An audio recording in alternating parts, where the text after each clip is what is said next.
Okay.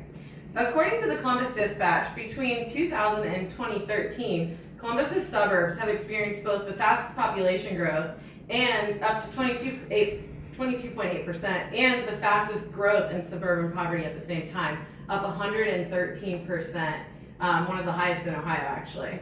So 2 years ago, I gained a better understanding of how poverty is affecting Central Ohio through an internship at United Way. I learned a lot about what they're doing to prevent poverty and help stem the cycle of poverty also, and how the community can step in to help.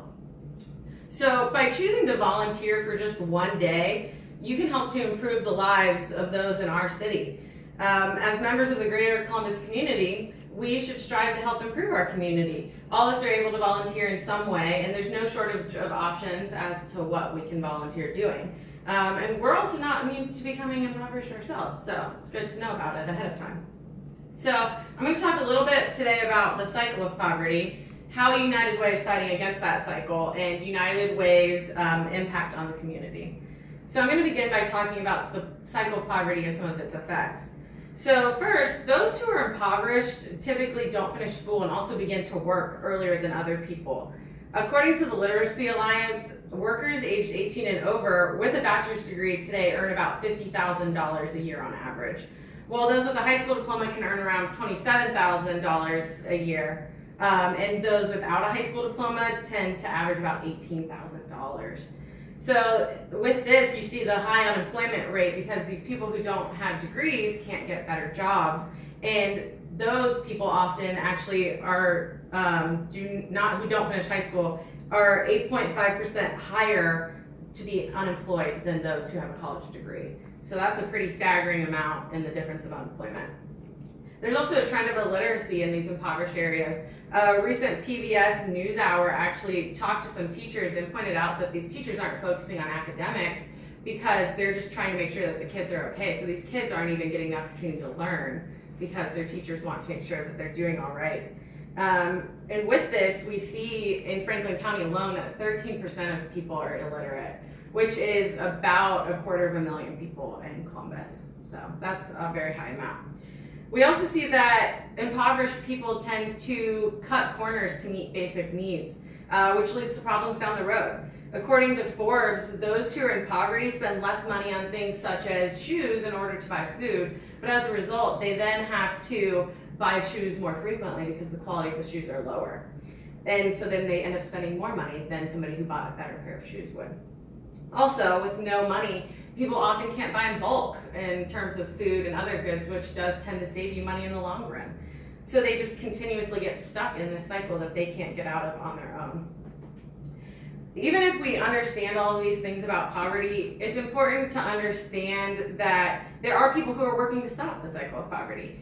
So, for example, the United Way of Central Ohio is fighting poverty in Columbus by actively engaging the community.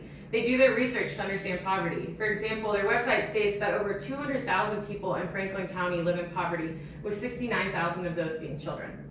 They've also found that it takes about $5,000 a month to support a family of four, and they're just really channeling all of their efforts currently to reduce poverty. That is their newest initiative, is everything they're doing is to reduce poverty in Central Ohio.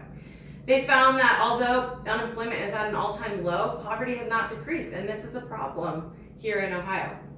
They're working to mobilize community leaders, members, businesses, donors, and volunteers to change the underlying conditions of poverty through coordinated programs or investments in high-need neighborhoods, or simply just promoting and improving system policies that break poverty's barriers.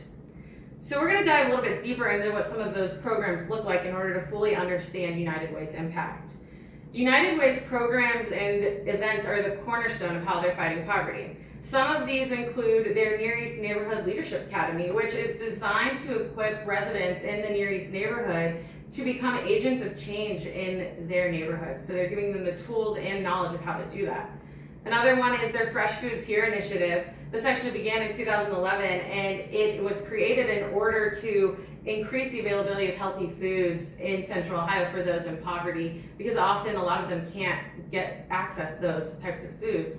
And that is actually helping to fight a lot of diet-related health issues that greatly hinder those in poverty and actually end up costing them more money as well down the road.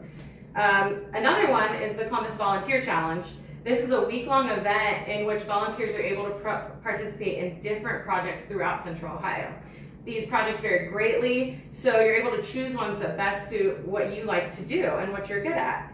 And in the last 5 years, they've completed over 1,200 projects with over 42,000 volunteers, and $2.5 million in volunteer time has occurred as a result of this. So finally, I want to encourage you guys to take a step of action to be an agent of change with United Way. I want all of you to participate in this year's Columbus Volunteer Challenge, which is taking place September 11th through 16th. It's an easy way to fight against poverty. And by volunteering, you can be an agent of change in Columbus and help to improve the lives of those around you.